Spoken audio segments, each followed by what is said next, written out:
Hello students, ਅੱਜ ਅਸੀਂ ਆਪਣਾ ਪੋਲਿਟੀ ਦਾ ਨੈਕਸਟ ਚੈਪਟਰ ਸ਼ੁਰੂ ਕਰਨ ਜਾ ਰਹੇ ਜਿਹਦਾ ਨਾਮ ਹੈ ਪ੍ਰੀਐਂਬਲ। ਕੱਲ੍ਹ ਮੈਂ ਤੁਹਾਨੂੰ ਕੌਨਸਟੀਟਿਊਸ਼ਨ ਅਸੈਂਬਲੀ ਕਰਵਾਈ ਸੀਗੀ, ਜਿਸ 'ਤੇ ਤੁਹਾਨੂੰ ਮੈਂ ਸਾਰੇ ਕੁਐਸਚਨਸ ਕਰਵਾਏ ਸੀਗੇ। ਦੇਖੋ ਉੱਪਰ ਮੈਂ ਤੁਹਾਨੂੰ ਕਰਵਾ ਦਿੱਤਾ ਹੋਇਆ ਸਾਰਾ ਦਾ ਸਾਰਾ ਹੈ। ਇਹ ਪਾਰਟ ਤੁਸੀਂ ਸਾਰਾ ਚੰਗੀ ਤਰ੍ਹਾਂ ਯਾਦ ਕਰਨਾ। ਹਰ ਫੈਕਟ ਬਹੁਤ ਇੰਪੋਰਟੈਂਟ, ਜਿਨ੍ਹਾਂ ਨੇ ਪਹਿਲਾਂ ਪੇਪਰ ਦਿੱਤੇ ਹੋਏ ਹੋਣੇ ਆ ਉਹ ਸਮਝ ਗਏ ਹੋਣੇ ਕਿ ਕਿੰਨਾ ਵਧੀਆ ਕੰਟੈਂਟ ਹੈ। ਠੀਕ ਹੈ, ਤੁਹਾਨੂੰ ਕੰਟੈਂਟ ਪੰਜਾਬੀ 'ਚ ਵੀ ਮਿਲ ਜੂਗਾ ਅਗਰ ਤੁਸੀਂ ਮੈਨੂੰ ਸਪੋਰਟ ਕਰੋਗੇ। ਠੀਕ ਹੈ, ਲੇਕਿਨ ਮੈਂ ਸਿਰਫ ਇਹ ਨੀਡੀ ਬੱਚਿਆਂ ਲਈ ਕਰ ਰਿਹਾ, ਕਿਉਂਕਿ ਇਸ ਬਿਮਾਰੀ ਦੇ ਸਮੇਂ 'ਚ ਅਸੀਂ ਇੱਕ ਦੂਜੇ ਦੇ ਕੰਮ ਆ ਸਕੀਏ, ਅਤੇ ਮੈਂ ਇਹੀ ਚਾਹੁੰਦਾ ਤੁਸੀਂ ਸਾਰੇ ਸਾਥ ਦਿਓ ਮੇਰਾ। ਕੋਈ ਵੀ ਤੁਹਾਨੂੰ ਪ੍ਰੋਬਲਮ ਆਉਂਦੀ ਮੇਰੀ ਵੀਡੀਓਜ਼, ਤੁਸੀਂ ਮੈਨੂੰ ਪਲੀਜ਼ ਕਮੈਂਟ ਬਾਕਸ ਦੱਸੋ, ਮੈਂ ਉਹ ਹੱਲ ਕਰੂੰਗਾ ਫਟਾਫਟ। ਠੀਕ ਹੈ, ਸੋ ਅਸੀਂ ਆਪਣਾ ਚੈਪਟਰ ਸ਼ੁਰੂ ਕਰਦੇ ਹਾਂ ਜਿਸਦਾ ਨਾਮ ਪ੍ਰੀਐਂਬਲ। ਹੁਣ ਮੇਰੀ ਗੱਲ ਧਿਆਨ ਨਾਲ ਸੁਣਨੀ ਸਾਰਿਆਂ ਨੇ। ਦੇਖੋ ਬੇਸਿਕਲੀ ਕਿਆ ਹੋਇਆ ਸੀਗਾ ਕਿ ਹੁਣ ਸਾਡੀ ਕੌਨਸਟੀਟਿਊਸ਼ਨ ਅਸੈਂਬਲੀ ਬਣ ਗਈ ਸੀਗੀ। ਕਿਆ ਕਰਿਆ ਇਹ ਕੌਨਸਟੀਟਿਊਸ਼ਨ ਅਸੈਂਬਲੀ 'ਚ 211 ਡੈਲੀਗੇਟਸ ਆਏ ਨਾ, ਪੀਪਲ ਆਏ, ਅਤੇ ਉਹਨਾਂ ਨੇ ਡਿਸਕਸ਼ਨਸ ਕੀਤੀ, ਉਹਨਾਂ ਦੇ ਇਲੈਕਸ਼ਨਸ ਹੋਏ, ਦਾ ਕੌਨਸਟੀਟਿਊਸ਼ਨ ਅਸੈਂਬਲੀ ਬਣੀ। ਉਹਦਾ ਟੈਂਪਰਰੀ ਪ੍ਰੈਜ਼ੀਡੈਂਟ ਸਚਿਨ ਸਿਨਹਾ ਬਣਿਆ ਸੀਗਾ ਅਤੇ ਪਰਮਾਨੈਂਟ ਆਪਣਾ ਰਜਿੰਦਰਾ ਪ੍ਰਸਾਦ ਬਣਿਆ। ਤਾਂ 2 ਫੰਕਸ਼ਨ ਕਰਦੀ ਸੀਗੀ ਉਹ। ਤਾਂ ਜਦੋਂ ਕੌਨਸਟੀਟਿਊਸ਼ਨ ਬਣਾਉਣ ਲੱਗੇ ਤਾਂ ਉਸ ਸਮੇਂ ਯਾਰ ਉਹਨਾਂ ਨੂੰ ਨਾ ਇੱਕ ਰਫ ਆਈਡੀਆ ਚਾਹੀਦਾ ਸੀ ਕਿ ਅਸੀਂ ਆਪਣੇ ਦੇਸ਼ ਵਿੱਚ ਕੀ ਕੀ ਰੱਖੀਏ। ਕਿਆ ਅਸੀਂ ਇਕੁਐਲਿਟੀ ਰੱਖੀਏ, ਫ੍ਰੈਟਰਨਿਟੀ ਰੱਖੀਏ, ਔਰ ਐਵਰੀਥਿੰਗ ਜਿਹੜੀ ਸਾਡੀ ਕੰਟਰੀ ਨੂੰ ਚਾਹੀਦਾ ਸੀਗਾ। ਕਿਉਂਕਿ ਇੱਦਾਂ ਦਾ ਪ੍ਰੀਐਂਬਲ ਚਾਹੀਦਾ ਸੀ, ਕਿਉਂਕਿ ਤੁਹਾਨੂੰ ਪਤਾ ਕਿ ਸਾਡੇ ਦੇਸ਼ ਵਿੱਚ ਅਲੱਗ-ਅਲੱਗ ਜਾਤਾਂ, ਅਲੱਗ-ਅਲੱਗ ਭਾਸ਼ਾਵਾਂ ਦੇ ਲੋਕ ਰਹਿੰਦੇ ਆ, ਤਾਂ ਉਹਨਾਂ ਨੂੰ ਸਭ ਨੂੰ ਸੋਚ ਕੇ ਹੀ ਆਪਣਾ ਬਣਾਉਣਾ ਪਿਆ। ਤਾਂ ਅਸੀਂ ਪ੍ਰੀਐਂਬਲ ਕੈਰੀ ਕੀਤਾ। ਇਹ ਸਾਡਾ ਜਿਹੜਾ ਪ੍ਰੀਐਂਬਲ ਦਾ ਸਾਨੂੰ ਆਈਡੀਆ ਮਿਲਿਆ, ਸਾਨੂੰ ਅਮਰੀਕਾ ਤੋਂ ਮਿਲਿਆ। ਕਈ ਵਾਰ ਸਾਨੂੰ ਕੁਐਸਚਨ ਇਹ ਵੀ ਆਉਂਦਾ ਪੇਪਰ 'ਚ ਕਿ ਪ੍ਰੀਐਂਬਲ ਅਸੀਂ ਕਿਹੜੇ ਦੇਸ਼ ਤੋਂ ਲਿੱਤਾ, ਤਾਂ ਅਮਰੀਕਾ, USA। ਓਕੇ, ਇਹ ਤੁਸੀਂ ਗੱਲ ਯਾਦ ਰੱਖਣੀ ਹੈ। ਹੁਣ ਦੂਸਰੀ ਗੱਲ, ਜੋ ਵੀ ਤੁਹਾਡਾ ਇਹਦੇ ਵਿੱਚ ਫੰਕਸ਼ਨਸ ਹੋਣੇ ਆ ਪ੍ਰੀਐਂਬਲ ਦੇ ਵਿੱਚ, ਉਹ ਆਪਣੇ ਜਵਾਹਰ ਲਾਲ ਨਹਿਰੂ ਜੀ ਆਏ, ਉਹਨਾਂ ਨੇ ਇੱਕ ਰਫ ਆਈਡੀਆ ਲਗਾਇਆ ਕਿ ਅਸੀਂ ਕੀ ਕੀ ਆਪਣੇ ਦੇਸ਼ 'ਚ ਲੈ ਕੇ ਆਵਾਂਗੇ। ਉਹ rough idea BR Ambedkar ji ਨੂੰ ਫੜਾ ਦਿੱਤਾ। ਜਿਵੇਂ ਕਿ ਤੁਹਾਨੂੰ ਸਭ ਨੂੰ ਪਤਾ ਹੋਣਾ ਕਿ ਫਾਦਰ ਆਫ ਕੌਨਸਟੀਟਿਊਸ਼ਨ ਸਾਡਾ BR ਅੰਬੇਦਕਰ ਸਾਹਿਬ ਆ, ਬਾਬਾ ਸਾਹਿਬ ਹੈ ਨਾ, ਜਿਨ੍ਹਾਂ ਨੂੰ ਬਹੁਤ ਹੀ ਮਾਨ ਸਨਮਾਨ ਦਿੰਦਾ। ਉਹਨਾਂ ਕਰਕੇ ਹੀ ਅੱਜ ਮਾਈਨੋਰਿਟੀ ਜੋ ਆਪਣੇ ਸਿੱਖੀਜ਼ਮ ਜਾਂ ਬੁੱਧਿਜ਼ਮ ਜਿੰਨੇ ਵੀ ਲੋਕ ਨੇ, ਇਹ ਤਾਂ ਹੀ ਇਸ ਦੇਸ਼ 'ਚ ਰਹਿ ਪਾ ਰਿਹਾ, ਕਿਉਂਕਿ ਸਾਡਾ ਕੌਨਸਟੀਟਿਊਸ਼ਨ ਹੀ ਇੱਦਾਂ ਦਾ। ਆਈ ਗੱਲ ਸਮਝ। ਹੁਣ ਪ੍ਰੀਐਂਬਲ ਇੱਕ ਰਫ ਆਈਡੀਆ ਸੀਗਾ, ਇੱਕ ਆਬਜੈਕਟਿਵ ਰੈਜ਼ੋਲੂਸ਼ਨ ਸੀ। ਕਈ ਵਾਰ ਕੁਐਸਚਨ ਇਹ ਵੀ ਆਉਂਦਾ ਕਿ ਪ੍ਰੀਐਂਬਲ ਦਾ ਮਤਲਬ ਕੀ? ਆਬਜੈਕਟਿਵ ਰੈਜ਼ੋਲੂਸ਼ਨ ਸੀ। ਆਬਜੈਕਟਿਵ ਸੀ ਅਸੀਂ ਆਪਣੇ ਕੌਨਸਟੀਟਿਊਸ਼ਨ 'ਚ ਇਹ ਦੇਵਾਂਗੇ, ਲੋਕਾਂ ਨੂੰ ਇਕੁਐਲਿਟੀ ਦੇਵਾਂਗੇ, ਲੋਕਾਂ ਨੂੰ ਸਿਵਲ ਇਕੁਐਲਿਟੀ ਦੇਵਾਂਗੇ, ਲੋਕਾਂ ਨੂੰ ਜਸਟਿਸ ਦੇਵਾਂਗੇ, ਅਤੇ ਲੋਕਾਂ ਨੂੰ ਫ੍ਰੈਟਰਨਿਟੀ ਦੇਵਾਂਗੇ, ਅਤੇ ਇੰਟੀਗ੍ਰਿਟੀ ਰੱਖਾਂਗੇ। ਅਤੇ ਇਹ ਚੀਜ਼ਾਂ ਰੱਖਣ ਲਈ ਸਾਨੂੰ ਪ੍ਰੀਐਂਬਲ ਦੀ ਲੋੜ ਪਈ। ਸਮਝ ਗਏ? ਤਾਂ ਪ੍ਰੀਐਂਬਲ ਇੱਕ ਰਫ ਆਈਡੀਆ ਸੀਗਾ। ਤਾਂ ਉਸ ਰਫ ਆਈਡੀਆ ਵਿੱਚ ਹੈ ਕਿਆ ਸੀ, ਚਲੋ ਦੇਖਦੇ ਹਾਂ। ਠੀਕ ਹੈ, ਦੇਖੋ ਸਾਡਾ ਰਫ ਆਈਡੀਆ 'ਚ ਕੀ ਸੀ। ਦੇਖੋ ਪੜ੍ਹੋ ਪਹਿਲਾਂ।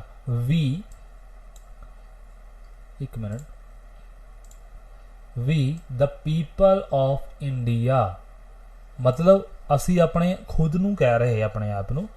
Having solemnly resolved to constitute India into sovereign, ਕਹਿੰਦੇ ਅਸੀਂ ਆਪਣੇ ਇੰਡੀਆ ਨੂੰ ਸੋਵਰਨ ਬਣਾਉਣਾ ਚਾਹੁੰਦੇ ਆ।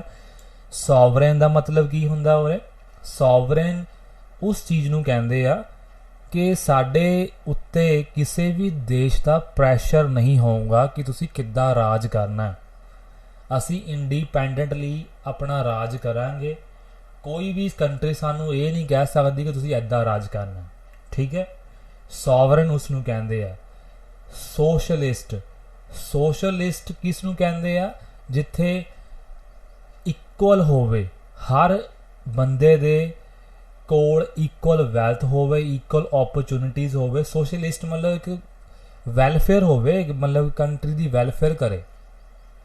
ਠੀਕ ਹੈ, ਗੌਰਮੈਂਟ ਵੈਲਫੇਅਰ ਵੱਲ ਜ਼ਿਆਦਾ ਧਿਆਨ ਦੇਵੇ। ਸਮਝ ਆ ਗਏ? ਉਹਦੇ ਬਾਅਦ ਸੈਕੂਲਰ ਮਤਲਬ ਹੁੰਦਾ ਕਿ ਗੌਰਮੈਂਟ ਔਰ ਰਿਲੀਜਨ ਇੱਕ ਦੂਜੇ ਦੇ ਵਿੱਚ ਇੰਟਰਫੇਅਰ ਨਹੀਂ ਕਰੋਗੇ। ਠੀਕ ਹੈ, मतलब गवर्नमेंट और रिलीजन बहुत ही डिफरेंट होंगे। आई गल समझ।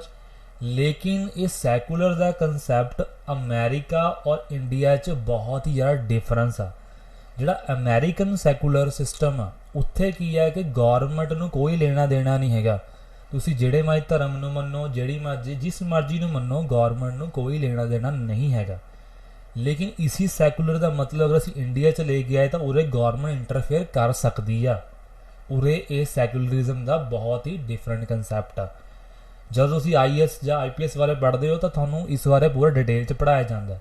ਲੇਕਿਨ ਮੈਂ ਇਹੀ ਡਿਟੇਲ ਤੁਹਾਨੂੰ ਸਮਝਾਉਣ 'ਚ ਹੀ ਜ਼ੋਰ ਪਾ ਰਿਹਾ, ਠੀਕ ਆ, ਤੁਸੀਂ ਸਮਝਣਾ।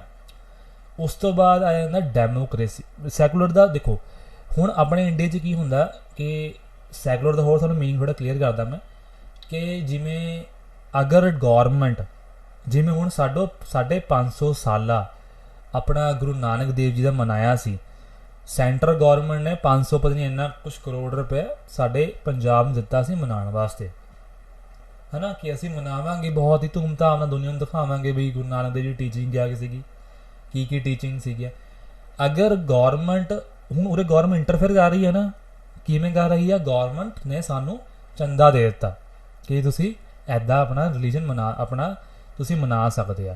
ਲੇਕਿਨ ਅਮਰੀਕਾ 'ਚ ਇੱਦਾਂ ਨਹੀਂ ਹੈਗਾ, ਉੱਥੇ ਸਭ ਕੁਝ ਖੁਦ ਕਰਨਾ ਪੈਂਦਾ। ਚਰਚ ਆਪਣੇ ਬੇਸ 'ਤੇ ਚੱਲਦੀ ਹੈ, ਉੱਥੇ ਗੌਰਮੈਂਟ ਦਾ ਕੋਈ ਲੈਣਾ ਦੇਣਾ ਨਹੀਂ ਹੈਗਾ। ਇਸ ਲਈ ਤੁਸੀਂ ਕਦੇ ਉੱਥੇ ਦੀ ਕੋਈ ਰਿਲੀਜਨ ਦੇ ਬੇਸਡ ਕੋਈ ਨਿਊਜ਼ ਸੁਣੀ ਵੀ ਨਹੀਂ ਹੋਣੀ। ਹਾਂ, ਰੈਸਿਜ਼ਮ ਬਹੁਤ ਆ ਉੱਥੇ, ਮਤਲਬ ਕਾਲੇ ਜਾਂ ਗੋਰਿਆਂ ਦੇ ਵਿੱਚ, ਬਟ ਇਹ ਚੀਜ਼ ਦੇ ਵਿੱਚ ਨਹੀਂ ਹੈਗਾ। ਰਿਲੀਜਨ ਬੇਸਡ ਕੁਛ ਨਹੀਂ ਹੈਗਾ। ਆਪਣੇ ਇੰਡੀਆ 'ਚ ਰਿਲੀਜਨ ਬੇਸਡ ਬਹੁਤ ਹੀ ਜ਼ਿਆਦਾ ਧਿਆਨ ਦਿੱਤਾ ਜਾਂਦਾ। ਹਾਂ, ਅਗਰ ਪਰ ਉਰੇ ਇੱਕ ਰੂਲ ਆ, ਅਗਰ ਗੌਰਮੈਂਟ ਸਿੱਖੀਜ਼ਮ ਨੂੰ ਪੈਸੇ ਦੇ ਰਹੀ ਹੈ ਤਾਂ ਕੱਲ੍ਹ ਨੂੰ 4 ਧਾਮ ਦੀ ਯਾਤਰਾ ਕਰਨ ਵਾਸਤੇ ਹਿੰਦੂਆਂ ਨੂੰ ਵੀ ਉਹ ਪੈਸੇ ਦਊਂਗੀ। ਠੀਕ ਹੈ, ਆ ਗਿਆ ਸਮਝ। ਮਤਲਬ ਇਕੁਐਲਿਟੀ ਦਾ ਕੰਸੈਪਟ ਇੱਥੇ ਆ ਗਿਆ ਸੈਕੂਲਰਿਜ਼ਮ ਦੇ ਵਿੱਚ ਕਿ ਸਭ ਨੂੰ ਬਰਾਬਰ ਲੈ ਕੇ ਚੱਲਣਾ। ਠੀਕ ਹੈ। ਉਹਦੇ ਬਾਅਦ ਆ ਗਿਆ ਡੈਮੋਕ੍ਰੇਟਿਕ ਮਤਲਬ ਹੁੰਦਾ ਕਿ ਰਾਈਟ ਟੂ ਵੋਟ, ਮਤਲਬ ਹਰ ਬੰਦੇ ਨੂੰ ਵੋਟ ਕਰਨ ਦਾ ਅਧਿਕਾਰ ਹੈਗਾ ਇਸ ਦੇਸ਼ ਦੇ ਵਿੱਚ, ਜੋ ਬੰਦਾ 18 ਸਾਲ ਦੇ ਉੱਪਰ ਆ। ਆਈ ਗੱਲ ਸਮਝ, ਇਹ ਤੁਸੀਂ ਯਾਦ ਰੱਖਣਾ। ਓਕੇ। ਉਹ ਹੈਗਾ ਰਿਪਬਲਿਕ ਮਤਲਬ ਹੁੰਦਾ ਜੋ ਹੈਡ ਆਫ ਸਟੇਟ ਹੁੰਦਾ। ਆਪਣਾ ਹੈਡ ਆਫ ਸਟੇਟ ਕੌਣ ਆ? ਹੈਡ ਆਫ ਸਟੇਟ ਆਪਣਾ ਹੁੰਦਾ ਰਾਸ਼ਟਰਪਤੀ, ਮਤਲਬ president of India head of state ਆ। ਲੇਕਿਨ ਅਗਰ ਮੈਂ ਤੁਹਾਨੂੰ ਪੁੱਛਾਂ ਹੈਡ ਆਫ ਗੌਰਮੈਂਟ ਕੌਣ ਆ? ਹੈਡ ਆਫ ਗੌਰਮੈਂਟ ਸਾਡਾ ਪ੍ਰਾਈਮ ਮਿਨਿਸਟਰ, ਹੁਣ ਜੋ ਕਿ ਮੋਦੀ ਸਾਹਿਬ ਆ। ਠੀਕ ਹੈ, ਸਮਝ ਆ ਗਿਆ। ਸੋ ਰਿਪਬਲਿਕ ਦਾ ਮਤਲਬ ਕਿਆ ਹੁੰਦਾ? ਕਿਹੜਾ ਹੈਡ ਆਫ ਸਟੇਟ ਆ ਉਹ ਤੁਹਾਡਾ ਕੀ ਆ, ਉਹਨੂੰ ਅਸੀਂ ਵੋਟ ਪਾ ਕੇ ਚੁਣਿਆ।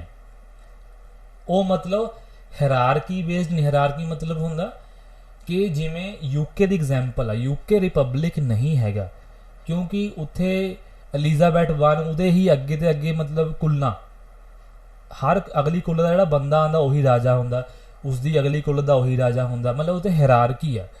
ਲੇਕਿਨ ਆਪਣੇ ਇੱਥੇ ਇੰਡੀਆ 'ਚ ਕੀ ਆ ਕਿ ਉਹਦੇ ਇਲੈਕਟਡ ਆ ਕੌਣ? President.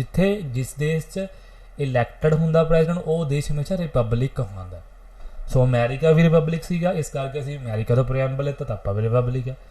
To secure to all citizens, ਕਿਵੇਂ ਸਿਕਿਉਰ ਕਰਨਾ ਆਪਣੇ ਸਿਟੀਜ਼ਨਸ ਨੂੰ? ਜਸਟਿਸ ਦੇ ਕੇ। ਜਸਟਿਸ ਕਿਹੜੀ? Social, economical, political. ਲਿਬਰਟੀ ਕਿਹੜੀ? ਥਾਟ ਦੀ ਹੋਣੀ ਚਾਹੀਦੀ, ਮਤਲਬ ਤੁਸੀਂ ਜੋ ਮਰਜ਼ੀ ਸੋਚ ਸਕਦੇ, ਤੁਹਾਨੂੰ ਕੌਣ ਰੋਕੂਗਾ। ਐਕਸਪ੍ਰੈਸ਼ਨ, ਤੁਸੀਂ ਜੋ ਮਰਜ਼ੀ, ਬਲੀਫ ਤੁਸੀਂ ਜੋ ਮਰਜ਼ੀ ਕਰ ਸਕਦੇ। ਫੇਥ ਔਰ ਵਰਸ਼ਿਪ, ਤੁਸੀਂ ਜਿਹਨੂੰ ਮਰਜ਼ੀ ਤੇ ਆ ਸਕਦੇ ਆ, ਉਹਦੇ ਕੋਈ ਰੋਕ ਟੋਕ ਨਹੀਂ ਹੈਗੀ ਤੁਹਾਨੂੰ। ਤੁਸੀਂ ਕਿਸੇ ਨੂੰ ਇਹ ਨਹੀਂ ਕਹਿ ਸਕਦੇ ਵੀ ਯਾਰ ਤੂੰ ਕਿਉਂ ਹੈ ਇਸ ਧਰਮ ਨੂੰ ਕਿਉਂ ਮੰਨ ਰਿਹਾ, ਇੱਦਾਂ ਨਹੀਂ ਕਹਿ ਸਕਦੇ। ਇਕੁਐਲਿਟੀ, ਸਟੇਟਸ ਮੈਂ ਇਕੁਐਲਿਟੀ, ਓਪਰਚੁਨਿਟੀ ਬਰਾਬਰ ਮਿਲਣੀ ਚਾਹੀਦੀ ਤੇ ਪ੍ਰਮੋਟ ਅਮੰਗ ਆਲ, ਸਭ 'ਚ ਪਰ ਇਕੁਐਲਿਟੀ ਬਰਾਬਰ ਪ੍ਰਮੋਟ ਕਰਨੀ ਹੈ। ਹੁਣ ਕੁਛ ਉਹਦੇ ਬੱਚੇ ਸੋਚੂਗੇ ਇਕੁਐਲਿਟੀ ਕਿੱਥੇ ਵੀ ਰਿਜ਼ਰਵੇਸ਼ਨ ਦਿੱਤੀ ਜਾਂਦੀ ਹੈ। ਦੇਖੋ ਇਹ ਕੰਸੈਪਟ ਅੱਗੇ ਪੋਲੀਟਿਕਸ 'ਚ ਪੜ੍ਹਨੇ ਆ, ਉਹਦਾ ਕੀ ਰਾਜ ਸੀ ਸਾਰੇ ਮੈਂ ਖੋਲੂੰਗਾ ਰਾਜ। ਤੁਸੀਂ ਸਿਰਫ ਅੱਜ ਪ੍ਰੀਐਮਬਲ ਪੜ੍ਹੋ, ਪ੍ਰੀਐਮਬਲ 'ਚ ਕੀ ਲਿਖਿਆ ਸੀਗਾ। ਫਰੈਟਰਨਿਟੀ ਮਤਲਬ ਭਾਈਚਾਰਾ, ਸਾਡੀ ਸਾਰੇ ਲੋਕਾਂ 'ਚ ਹਿੰਦੂ, ਮੁਸਲਿਮ, ਸਿੱਖ, ਈਸਾਈ 'ਚ ਭਾਈਚਾਰਾ ਲੈ ਕੇ ਆਵਾਂਗੇ, ਫਰੈਟਰਨਿਟੀ ਦੇਵਾਂਗੇ, ਮਤਲਬ ਇਸ ਦੇ ਬੇਸ ਰੂਲ ਲਿਖੇ ਸੀ ਕੌਨਸਟੀਟਿਊਸ਼ਨ ਦੇ ਵਿੱਚ। ਇੰਟੀਗ੍ਰਿਟੀ ਆਫ ਨੇਸ਼ਨ, ਇੰਟੀਗ੍ਰਿਟੀ ਹੋਣੀ ਚਾਹੀਦੀ, ਮਤਲਬ ਨੇਸ਼ਨ 'ਚ ਸਾਰੇ ਇੱਕ ਦੂਜੇ ਨਾਲ ਜੁੜ ਕੇ ਰਹਿਣੇ ਚਾਹੀਦੇ ਆ। ਠੀਕ ਹੈ। ਜਿੱਥੇ ਦੇਸ਼ ਵਿੱਚ ਇੰਟੀਗ੍ਰਿਟੀ ਦਾ ਸਵਾਲ ਆ ਜਾਂਦਾ ਨਾ, ਉੱਥੇ ਹਮੇਸ਼ਾ ਸਾਰਾ ਕੁਝ ਖਤਮ ਹੋ ਜਾਂਦਾ। ਯਾਦ ਰੱਖਣਾ ਹਮੇਸ਼ਾ। ਤੁਸੀਂ ਕਿਸੇ ਦੇਸ਼ ਬਾਰੇ ਆਪਣੇ ਦੇਸ਼ ਬਾਰੇ ਗਲਤ ਗੱਲਾਂ ਕਰਕੇ ਇਹ ਨਹੀਂ ਕਹਿ ਸਕਦੇ ਕਿ ਬਾਅਦ ਤੁਸੀਂ ਫੜੇ ਗਏ, ਤੁਹਾਨੂੰ ਇਕੁਐਲਿਟੀ, ਤੁਹਾਨੂੰ ਲਿਬਰਟੀ ਨਹੀਂ ਹੈਗੀ ਸੋਚਣ ਦੀ ਜਾਂ ਕੁਝ ਕਹਿਣ ਦੀ, ਤੁਹਾਨੂੰ ਲਿਬਰਟੀ ਨਹੀਂ ਹੈਗੀ। ਨਹੀਂ, ਕੁਛ ਦਾ ਰਿਸਟ੍ਰਿਕਸ਼ਨਸ ਜ਼ਰੂਰ ਹੁੰਦੀਆਂ ਹਰ ਦੇਸ਼ ਦੇ ਵਿੱਚ, ਸਾਨੂੰ ਰੂਲ ਦੇ ਅਕੋਰਡਿੰਗ ਹੀ ਚੱਲਣਾ ਪੈਂਦਾ, ਹਰ ਦੇਸ਼ ਦੇ ਰੂਲ ਦੇ ਅਕੋਰਡਿੰਗ। ਸੋ ਲੋਕ ਬਹੁਤ ਹੀ ਗਲਤ ਸੋਚਦੇ ਆ ਜਦੋਂ ਲੋਕਾਂ ਬਾਰੇ ਇੱਦਾਂ ਹੁੰਦਾ। ਠੀਕ ਹੈ, ਤੁਸੀਂ ਇੰਨੀ ਗੱਲ ਸਮਝ ਗਏ। ਹੁਣ ਮੈਂ ਤੁਹਾਨੂੰ ਕੁਐਸਚਨ ਦੱਸਦਾ, ਇਹ 'ਚ ਕੁਐਸਚਨ ਕਿੱਦਾਂ ਬਣਨੇ ਆ। ਠੀਕ ਹੈ, ਆਪਣਾ ਮੇਨ ਗੱਲ ਕਰਦੇ। ਦੇਖੋ ਮਤਲਬ ਤੁਸੀਂ ਸਮਝ ਗਏ ਸਾਰਾ, ਨਹੀਂ ਸਮਝਿਆ ਦੁਬਾਰਾ ਦੇਖ ਲਓ। ਪਹਿਲੀ ਗੱਲ, ਤੁਹਾਨੂੰ ਪਹਿਲਾ ਕੁਐਸਚਨ ਕੀ ਆਉਂਦਾ ਕਿ ਇਹ 'ਚ ਸੋਰਸ ਕੌਣ ਆ, ਆਪਣੇ ਕੌਨਸਟੀਟਿਊਸ਼ਨ ਦਾ ਸੋਰਸ ਕੌਣ ਆ।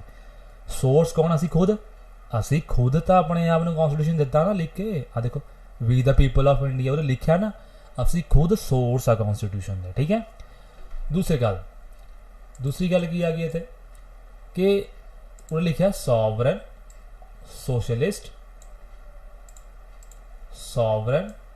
Socialist secular democratic republic.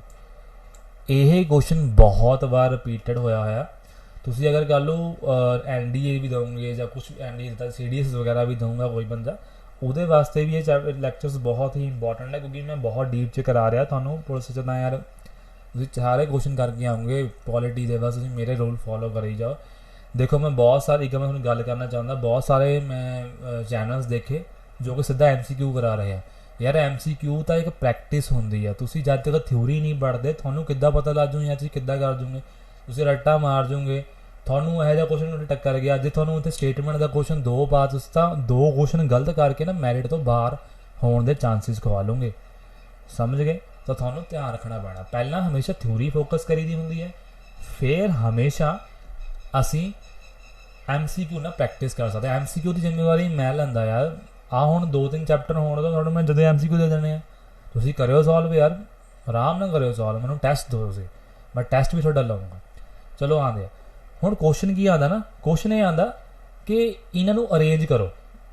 ਆਹ ਸੋਵਰਨ ਸੋਸ਼ਲਿਸਟ ਸੈਕੂਲਰ, ਉਹਨੇ ਉਲਟ ਫੁਲਟ ਤੁਹਾਨੂੰ 4 ਆਪਸ਼ਨ ਦੇ ਦੇਣੇ ਆ ਵੀ ਸੈਕੂਲਰ ਪਹਿਲਾਂ ਆਉਂਦਾ ਹੈ, ਕਿਹੜਾ ਪਹਿਲਾਂ। ਤੁਸੀਂ ਯਾਦ ਰੱਖਣਾ ਇਹਨੂੰ, ਲਾਈਨ ਵਾਈਜ਼ ਯਾਦ ਰੱਖਣਾ, sovereign socialist secular democratic republic. ਠੀਕ ਹੈ, ਪਹਿਲਾਂ ਆਹ ਸਮਝ ਆਇਆ ਕੁਐਸਚਨ। 2 ਕੁਐਸਚਨ ਹੋ ਗਏ ਤੁਹਾਡੇ। ਤੀਜਾ, ਜਸਟਿਸ ਕਿਹੜੀ ਹੈ, ਸੋਸ਼ਲ ਇਕਨੋਮਿਕ ਪੋਲੀਟੀਕਲ। ਇਹ ਪੁੱਛਦੇ ਕਿਹੜੀ ਜਸਟਿਸ ਆ, ਉੱਥੇ ਕੁਝ ਹੋਰ ਵੀ ਲਿਖ ਦਿੰਦੇ ਆ, ਉਹ ਤੁਸੀਂ ਗਲਤ ਕਰਨਾ। ਠੀਕ ਹੈ, ਉੱਥੇ ਮਤਲਬ 3 ਤੁਹਾਡੇ ਆਪਸ਼ਨ ਸਹੀ ਹੋਣੇ, ਗਲਤ ਤੁਹਾਨੂੰ ਪੁੱਛਿਆ ਜਾਊਗਾ ਇਹਨਾਂ 'ਚ ਕਿਹੜਾ ਗਲਤ ਆ, ਐਦਾਂ ਕੁਛ ਨਾ ਆਊਗਾ। ਲਿਬਰਟੀ, ਇਕੁਐਲਿਟੀ, ਇਹ ਸਾਰੇ ਤੁਸੀਂ ਯਾਦ ਰੱਖਣੇ, ਤੁਹਾਨੂੰ ਕੀ ਇਹਦੇ ਵੀ ਦਿੱਤਾ ਹੋਇਆ। ਠੀਕ ਹੈ, ਔਰ ਆ ਦੇਖੋ ਇੱਕ ਚੀਜ਼ ਹੋਰ ਲਿਖੀ ਜਦੋਂ ਮੈਂ ਕੱਲ੍ਹ ਵੀ ਪੜ੍ਹਾਈ ਸੀਗੀ ਇੱਥੇ, 1 ਮਿੰਟ ਰੁਕੋ ਮਾੜਾ ਜਿਹਾ ਰੇਜ਼ ਕਰਦਾ ਮੈਂ। ਆ ਦੇਖੋ ਤੁਹਾਨੂੰ ਮੈਂ ਕੱਲ੍ਹ ਵੀ ਚੀਜ਼ ਪੜ੍ਹਾਈ ਸੀ ਕਿ ਫਰੇਟਰਨਿਟੀ ਹੋਊਗੀ। ਉਹਦੇ ਬਾਅਦ ਆਪਾਂ ਆਪਣੀ ਕੌਨਸਟੀਟਿਊਸ਼ਨ ਅਸੈਂਬਲੀ ਦੇ ਵਿੱਚ 26 ਨਵੰਬਰ 1949 ਨੂੰ ਅਡੋਪਟ ਕੀਤਾ। ਤੁਹਾਨੂੰ ਕੱਲ੍ਹ ਵੀ ਪੜ੍ਹਾਇਆ ਸੀ ਮੈਂ ਕਿ ਅਸੀਂ 26 ਨਵੰਬਰ 1949 ਨੂੰ ਅਡੋਪਟ ਕੀਤਾ, ਇਨੈਕਟ ਕੀਤਾ ਅਤੇ ਆਪਣੇ ਆਪ ਨੂੰ ਦੇ ਦਿੱਤਾ ਕੌਨਸਟੀਟਿਊਸ਼ਨ। ਸਮਝ ਆ ਗਿਆ? ਇਹ ਸੀ ਪ੍ਰੀਐਂਬਲ ਦਾ ਡਾਟਾ। ਓਕੇ, ਹੁਣ ਆਪਾਂ ਅੱਗੇ ਚੱਲਦੇ। ਦੇਖੋ ਅੱਗੇ ਕੀ ਆ ਰਿਹਾ ਕਿ ਹੁਣ ਮੈਂ ਨਾ ਇੱਥੇ ਬਹੁਤ ਹੀ ਓਪਨ ਕਰਕੇ ਲਿਖਤਾ, ਤੁਹਾਨੂੰ ਉਹਨੂੰ ਜਮਾ ਵੀ ਔਖੀ ਨਹੀਂ ਹੋਊਗੀ। ਮੈਂ ਸਾਰਾ ਕੁਝ ਲਿਖਤਾ ਪਹਿਲੀ ਕੱਢ ਕੇ ਕੀ ਤੁਹਾਨੂੰ ਕੁਐਸਚਨ ਬਣਦੇ ਆ। ਸੋਰਸ ਆਫ ਅਥਾਰਟੀ ਕੌਣ ਆ, ਪਹਿਲੀ ਕੱਢ ਦਿੱਤਾ ਹੋਇਆ ਮੈਂ, ਪੀਪਲ ਆਫ ਇੰਡੀਆ। ਨੇਚਰ ਕੀ ਹੈ ਇੰਡੀਅਨ ਸਟੇਟ ਦਾ, sovereign socialist secular democratic republic. Line wise ਯਾਦ ਹੋਵੇ, ਮੈਂ ਬਾਰ-ਬਾਰ ਕਹਿ ਰਿਹਾ ਤੁਹਾਨੂੰ। ਕੁਐਸਚਨ ਅਗਰ ਆ ਗਿਆ, ਬਹੁਤ ਬੱਚੇ ਕਨਫਿਊਜ਼ ਹੋਣਗੇ ਜਿਹਨੂੰ ਪਤਾ ਨਹੀਂ। ਆਬਜੈਕਟਿਵ ਕੀ ਕੌਨਸਟੀਟਿਊਸ਼ਨ ਦਾ, ਜਸਟਿਸ, ਲਿਬਰਟੀ, ਇਕੁਐਲਿਟੀ, ਫਰੈਟਰਨਿਟੀ। ਤੁਹਾਨੂੰ ਯਾਦ ਹੋਵੇ 3 ਚੀਜ਼ਾਂ। ਠੀਕ ਹੈ, ਆਇਆ ਸਮਝ? ਪੜ੍ਹਾਤਾ ਹੋਇਆ ਤੁਹਾਨੂੰ ਮੈਂ। ਅੱਗੇ ਚੱਲਦੇ ਹਾਂ। ਦੇਖੋ ਓਕੇ, ਅਡੋਪਟ ਕਦੋਂ ਕੀਤਾ? 26 ਜੂਨ 1949। ਸਭ ਕੁਝ ਮੈਂ ਸੈਪਰੇਟ ਕਰਕੇ ਲਿਖਤਾ। ਠੀਕ ਹੈ, ਹੁਣ ਦੇਖੋ ਉਰੇ ਮੈਂ ਮਤਲਬ ਲਿਖਿਆ ਸੋਸ਼ਲਿਸਟ ਦਾ ਮਤਲਬ ਕੀ ਹੈ। ਦੇਖੋ ਹੋਇਆ ਕੀ ਸੀਗਾ ਕਿ ਜਿਹੜਾ ਨਾ ਇਹ ਆਪਾਂ ਨਾ ਕਿਆ ਕਰਿਆ, ਦੇਖੋ ਮੇਰੀ ਗੱਲ ਧਿਆਨ ਨਾਲ ਸੁਣੋ। ਆਪਾਂ ਇਹਦਾ ਨਾ ਪੂਰਾ ਦਾ ਪੂਰਾ ਡਿਟੇਲ ਪੜ੍ਹਾਂਗੇ। ਕਿਆ ਡਿਟੇਲ ਪੜ੍ਹਾਂਗੇ? ਸੋਸ਼ਲਿਸਟ ਦਾ ਮਤਲਬ ਕੀ ਹੁੰਦਾ, ਪਹਿਲਾਂ ਇਹ ਪੜ੍ਹਾਂਗੇ। ਸੋਸ਼ਲਿਸਟ ਦਾ ਮਤਲਬ ਕੀ ਆ, ਅਸੀਂ ਪੜ੍ਹਦੇ ਹਾਂ। ਦੇਖੋ 1 ਮਿੰਟ ਯਾਰ। ਠੀਕ ਹੈ, ਦੇਖੋ 42 ਅਮੈਂਡਮੈਂਟ ਆਉਣ ਤੋਂ ਪਹਿਲਾਂ, ਦੇਖੋ ਮੈਂ ਤੁਹਾਨੂੰ ਇਹ ਗੱਲ ਪਹਿਲਾਂ ਹੀ ਕਲੀਅਰ ਕਰ ਦਿੰਦਾ। ਮੈਂ ਤੁਹਾਨੂੰ ਇਹ ਹੁਣ ਤੁਹਾਨੂੰ ਉਰੇ ਕਨਫਿਊਜ਼ਨ ਹੋ ਜਾਏ 42 ਅਮੈਂਡਮੈਂਟ ਕਿਆ ਆ ਗਿਆ। ਦੇਖੋ ਪਹਿਲਾਂ ਧਿਆਨ ਨਾਲ ਸੁਣੋ, ਉੱਪਰ ਆਓ। ਉਰੇ ਨਾ ਆ 3 ਅੱਖਰ ਆ, ਸੋਸ਼ਲਿਸਟ, ਸੈਕੂਲਰ। ਠੀਕ ਹੈ, ਏ ਵਾਲੇ ਸੋਸ਼ਲਿਸਟ ਸੈਕੂਲਰ ਹੋ ਗਿਆ, तो उरे इंटीग्रिटी वर्ड लिखा हुआ, कितने गया इंटीग्रिटी, आ वाला एंड और इंटीग्रिटी। ये ना मैं अखर पहला ही अंडरलाइन करके रखे हुए, देखो ध्यान नाल मैं अंडरलाइन किए, देखो ध्यान नाल तुसीं देखोगे, देखो ताकि तुहानूं सब कुछ छेती समझ आ जाए। देखो तो ध्यान दिता ना, देखो आ देखो मैं तिन्ने तिन्ने आ देखो उरे भी आ देखो आ चीज़ भी मैं अंडरलाइन की हुई है पहले ही, तो उरे एंड किया वा इंटीग्रेट की हुई है। ये जो चार अखर होए सोशलिस्ट सैकुलर एंड भी बिच ठीक है, याद रखना, और इंटीग्रिटी, ये जो चार अखर है, लोग तीन पढ़ाने तीन विच, लेकिन चार आए, एंड भी पहला नहीं सीगा, ठीक है, डीप च करा रहा, थोड़ा ध्यान रखना, ये चार सीगे, और ये चारे दे चारे इंदिरा गांधी ने अपने टाइम च ऐड किए। इस किहड़े अमेंडमेंट के थ्रू, 42 अमेंडमेंट एक्ट 1976 दे विच ये चार अखर ऐड किए आ। क्वेश्चन पेपर च ये बनता हुंदा भी किहड़े किहड़े कीते आ, सोशलिस्ट सैकुलर एंड और इंटीग्रिटी।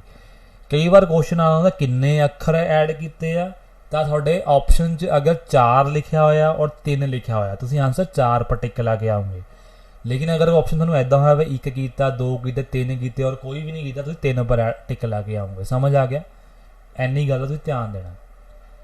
क्लीयर? हुण तुसीं समझ गए 42 अमेंडमेंट एक्ट के अकॉर्डिंग ये 4 अखर विच ऐड किए गए हैं।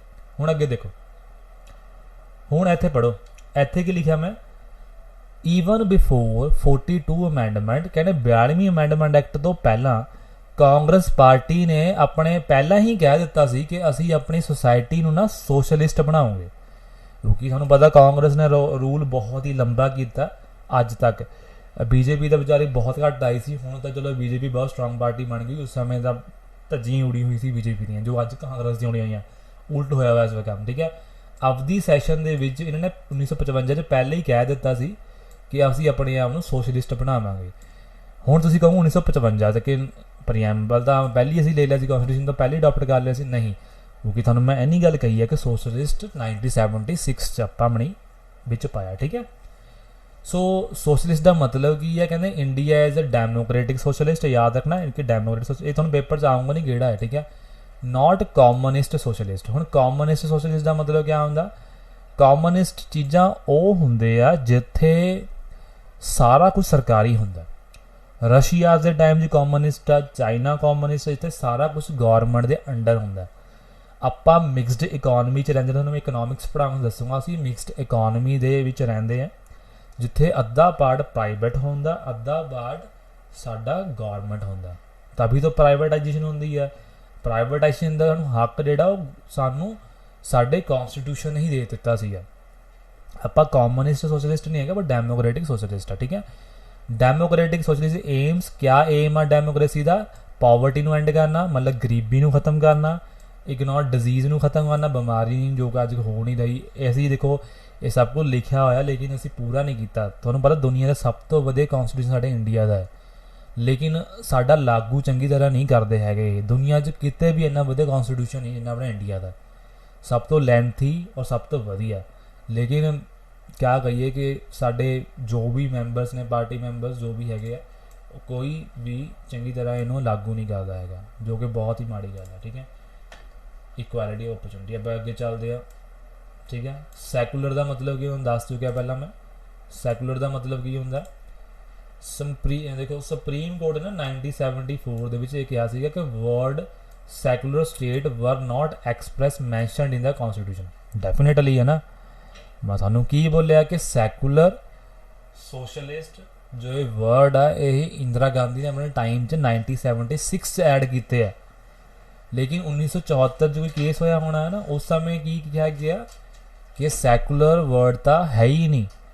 तो इत्थों आइडिया इंदिरा गांधी नूं आया सी कि असीं सैकुलर वर्ड भी सोशलिस्ट दे नाल ऐड करांगे। बस सारा कुछ लिखा होया, ध्यान नाल पढ़ना है। हुण देखो आपां अपने कॉन्स्टिट्यूशन च दिता है आर्टिकल नंबर 25 तो आर्टिकल नंबर 28 तक असीं की दिता अपने आप नूं, फंडामेंटल राइट दिते आ फ्रीडम ऑफ रिलीजन दे, कि असीं किसी भी रिलीजन नूं मन सकदे, एक्सप्रैस कर सकदे, साडा खुद दा फंडामेंटल राइट आ। अगर तुसी कल नूं किसी भी रिलीजन के सेंटीमेंट्स नूं हेट करदे आ ਤਾਂ ਤੁਸੀਂ ਕੋਰਟ 'ਚ ਜਾ ਸਕਦੇ, ਸੁਪਰੀਮ ਕੋਰਟ ਦੇ ਵਿੱਚ ਉਸ ਦੇ ਖਿਲਾਫ ਤੁਸੀਂ ਕੇਸ ਕਰ ਸਕਦੇ ਆ। ਔਰ ਤੁਹਾਨੂੰ ਪਤਾ ਫੰਡਾਮੈਂਟਲ ਰਾਈਟਸ ਇੰਨੇ ਪਾਵਰਫੁਲ ਹੈ ਕਿ ਤੁਸੀਂ ਸਿੱਧਾ ਸੁਪਰੀਮ ਕੋਰਟ 'ਚ ਖੜਖੜਾ ਸਕਦੇ ਆ। ਤੁਹਾਨੂੰ ਮੈਂ ਅੱਗੇ ਪੜ੍ਹਾਊਂਗਾ ਚੰਗੀ ਤਰ੍ਹਾਂ, ਤੁਸੀਂ ਜਿਉਂ ਪੜ੍ਹਦੇ ਜਾਓਗੇ ਨਾ ਪੋਲਿਟੀ, ਤੁਸੀਂ ਕਹੋਗੇ ਯਾਰ ਸਭ ਤੋਂ ਵਧੀਆ ਸਬਜੈਕਟ ਆ। ਇਸ ਲਈ ਸ਼ਾਇਦ ਇਹਨਾਂ ਨੇ ਇਹਦੇ ਵਿੱਚ ਜ਼ਿਆਦਾ ਐਡ ਕੀਤੀ ਆ ਪੰਜਾਬ ਪੁਲਿਸ, ਕਿਉਂਕਿ ਇਹ ਚੀਜ਼ਾਂ ਬਹੁਤ ਤੁਹਾਨੂੰ ਆਪਣੇ ਕਾਨੂੰਨ ਬਾਰੇ ਤੁਹਾਨੂੰ ਪਤਾ ਹੋਣਾ ਚਾਹੀਦਾ ਯਾਰ। ਤੁਹਾਨੂੰ ਕੋਈ ਵੀ ਚੈਲੰਜ ਨਹੀਂ ਕਰ ਸਕਦਾ ਅਗਰ ਤੁਹਾਨੂੰ ਆਪਣੇ ਕਾਨੂੰਨ ਪਤਾ ਹੈ। ਤੁਸੀਂ ਅਗਲੇ ਨੂੰ ਪਤਾ ਨਹੀਂ ਹੋਊਗਾ ਮੈਂ ਕਿਆ ਕਹਿਤਾ, ਉਹ ਤੁਸੀਂ ਜਾ ਕੇ ਕੋਰਟ ਪਹੁੰਚ ਗਏ, ਉਹਦੇ ਖਿਲਾਫ ਪੁਲਿਸ ਚੱਕ ਲੈ ਜੀ ਉਹਨੂੰ ਘਰ ਦਵਾ ਕੇ, ਹੈ ਨਾ। ਸੋ ਬਹੁਤ ਹੀ ਪਾਵਰਫੁਲ ਚੀਜ਼ਾਂ ਹੁੰਦੀਆਂ, ਸਾਨੂੰ ਪਤਾ ਹੋਣੀ ਚਾਹੀਦੀਆਂ। ਤਾਂ ਆਰਟੀਕਲ ਨੰਬਰ 25 ਤੋਂ 28 ਤੱਕ ਕੀ ਆ ਸਾਨੂੰ ਫਰੀडम। ਦੇਖੋ ਮੈਂ ਤੁਹਾਨੂੰ ਪੜ੍ਹਾਊਂਗਾ ਅੱਗੇ ਜਾ ਕੇ ਫੰਡਾਮੈਂਟਲ ਰਾਈਟ ਚੰਗੀ ਤਰ੍ਹਾਂ, ਲੇਕਿਨ ਮੈਂ ਹੁਣ ਤੁਹਾਨੂੰ ਮੀਨਿੰਗ ਸਮਝਾਉਣਾ ਸੈਕੂਲਰ ਦਾ ਮਤਲਬ, ਤਾਂ ਕਰਕੇ ਤੁਹਾਨੂੰ ਵਿੱਚ ਐਡ ਕੀਤਾ, ਠੀਕ ਹੈ। ਆ ਦੇਖੋ ਮੈਂ ਜੋ ਤੁਹਾਨੂੰ ਦੱਸਿਆ ਸੀਗਾ ਸੈਕੂਲਰ ਦਾ ਮਤਲਬ ਕੀ ਹੁੰਦਾ ਕਿ ਜਿਹੜਾ ਕੋਈ ਵੀ ਗੌਰਮੈਂਟ ਆ ਉਹ ਰਿਲੀਜਨ ਦੇ ਵਿੱਚ ਇੰਟਰਫੇਅਰ ਨਹੀਂ ਕਰੂਗੀ। ਆ ਦੇਖੋ, Indian states ensure secularism both by non interference, मतलब कोई गवर्नमेंट इंटरफेयर नहीं कर सकती। Intervention with religion is called principle distance. तो डिस्टेंस होना चाहिए, लेकिन इंडिया का उल्टा, इंडिया का मतलब ऐदा ना सैकूलरिज्म है कि असी विच की कर सकते हैं, इंटरफेयर कर सकते। मैं अगे पढ़ाऊँगा चंगी तरह मैं, ठीक है। मतलब लगता है ठीक है, okay. Nature of Indian state कितना सैकूलर देखो, the reason that it is important to separate religion from the state in democratic societies। की रीजन है ਇਹਦਾ, क्यों अलग होना चाहिए, क्यों अमेरिका ਨੂੰ ਰਿਲੀਜਨਸ ਦੇ ਵਿੱਚ क्यों इंटरफेयर नहीं करना चाहिए, क्या कारण है इसका, पढ़ते हैं। Because we also need to protect freedom of individual to exist from the religion. ਤਾਂ ਕਿ ਇੱਕ ਇੰਡੀਵਿਜੂਅਲ, ਇੱਕ ਇਨਸਾਨ ਦੀ ਫਰੀडम ਨੂੰ ਨਾ ਕੁਚਲਿਆ ਜਾਵੇ। ਉਹ ਕਿਸੇ ਵੀ ਰਿਲੀਜਨ ਨੂੰ ਮੰਨੇ, ਉਹਨੂੰ ਫਰੀडम ਆ ਕਿ ਆਪਣੇ ਰਿਲੀਜਨ ਟੀਚਿੰਗ ਨੂੰ ਇੰਟਰਪ੍ਰੇਟ ਕਰ ਸਕਦਾ ਡਿਫਰੈਂਟਲੀ। ਹੁਣ ਅਮਰੀਕਾ 'ਚ ਅਗਰ ਕੱਲ੍ਹ ਨੂੰ ਚਰਚ ਦੇ ਵਿੱਚ ਕੁਛ ਵੀ ਕਿਸੇ ਨੂੰ ਕਿਹਾ, ਕੁਛ ਵੀ ਚੇਂਜ ਕਰਦੇ ਆ ਉਹ, ਤਾਂ ਅਮਰੀਕਾ ਨੇ ਗੌਰਮੈਂਟ ਨੂੰ ਕੋਈ ਵੀ ਲੈਣਾ ਦੇਣਾ ਨਹੀਂ ਹੋਊਗਾ। हाँ इंडिया च भी नहीं कोई लेना देना होगा, ਅਸੀਂ अपने रिलीजन जो मर्जी कर सकते, लेकिन ਆਪਾਂ ना इंटरवेंशन कर सकते हैं। मतलब कि ना गौरमेंट माड़ा मोटा इंटरफेयर कर सकती, जमा भी नहीं बई, एवं नहीं जमा ही इंटरफेयर करूँगी। मतलब उरे इन्ना डिस्टेंस नहीं हैगा जिन्ना डिस्टेंस उत्थे है। So celebration of the religion festivals within school would have been violation of government policy treating religion equally. ਹੁਣ ਮੇਰੀ ਗੱਲ ਧਿਆਨ ਨਾਲ ਸੁਣੋ, ਹੁਣ ਤੁਸੀਂ ਇਹ ਸੋਚੋਗੇ ਬਈ, ਮੇਰੀ ਗੱਲ ਧਿਆਨ ਨਾਲ ਸੁਣੋ ਕਿ ਨਾ ਜੋ ਸੈਕੂਲਰ ਆ ਇਹਦਾ ਮਤਲਬ ਹੁੰਦਾ ਕਿ ਸਾਰੇ ਰਿਲੀਜਨਸ ਨੂੰ ਨਾ ਬਰਾਬਰ ਲੈ ਕੇ ਚੱਲਣਾ। ਹੁਣ ਜੇ ਗੌਰਮੈਂਟ ਇੰਟਰਫੇਅਰ ਨਹੀਂ ਕਰੂਗੀ ਇਹਦਾ ਮਤਲਬ ਸਾਰੇ ਰਿਲੀਜਨ ਬਰਾਬਰ ਹੋ ਗਏ, ਹੈ ਨਾ। ਪਰ ਨਾ ਕੌਨਸਟੀਟਿਊਸ਼ਨ ਦੀ ਵਾਇਲੇਸ਼ਨ ਨਹੀਂ ਹੋਣੀ ਚਾਹੀਦੀ।